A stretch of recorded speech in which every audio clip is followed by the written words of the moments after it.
જય માતાજી મિત્રો, આજે છે પૂજા કુકિંગ નો મિની વ્લોગ। તો આજે આપણી ઘરે આવી ગયા છે બેન અને આરના દીદી। તો આપણે એને માટે બનાવવાનું છે સરસ સરસ જમવાનું। તો જમવામાં શું છે તે જોવા માટે તમે છેલ્લે સુધી બન્યા રહેજો। તો આ તો છે અમારા આરના દીદી। આરના દીદી કઈ કેવું છે તમારે? લ્યો, આરના દીદીને કાઈ નથી કેવું। આ છે અમારા મમ્મી અને જયવર્ધન ત્યાં બેઠા છે, અને આ છે અમારા નાના બેન। તો નાના બેન ને તો આપણે કામ બધું સોંપી દીધું છે, તો પંજાબી બનાવવાનું છે એટલે તેને સરસ એવા ટમેટા અને કેપ્સિકમ ને એવું બધું કાપી લીધું છે। અને અમાર મોટા બેન છે એ ફોનમાં છે। જો જમવામાં તમને બધાને ખબર પડી જ ગઈ હશે કે શું છે એ। તો આપણે બનાવવાનું છે પંજાબી શાક, દાળ ફ્રાય અને જીરા રાઈસ, અને આપણે રોટલી બનાવીશું, સાથે આપણે સંભારો અને છાશ પણ આપીશું।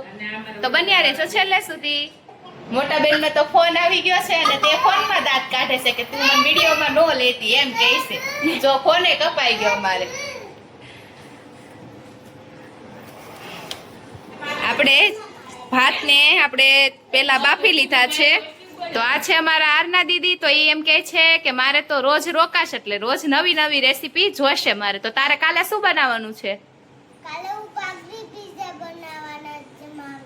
ભાખરી પીઝા। તો એને તો અગાઉથી અમારે ફરમાઈશ થઈ ગઈ છે કાલે ભાખરી પીઝા ખાશે। પછી પરમ દિવસે આરના દીદી લોલીપોપ બનાવવાના છે। અને અમારે મોટો જબર મેકેનિક આવી ગયો છે। જો તમારે કોઈને ગાડી રિપેરિંગ કરાવી હોય તો આપી જાવી।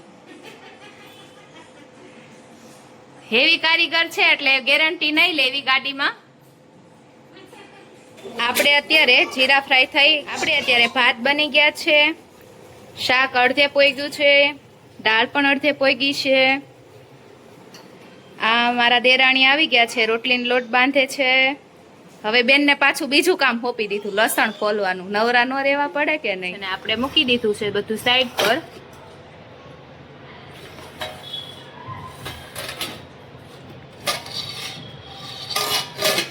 અને અહીંયા આપણે સલાડ સુધારાય છે।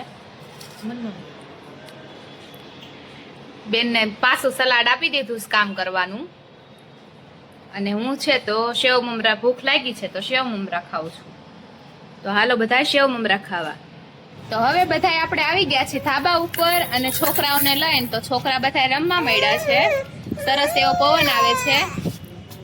જો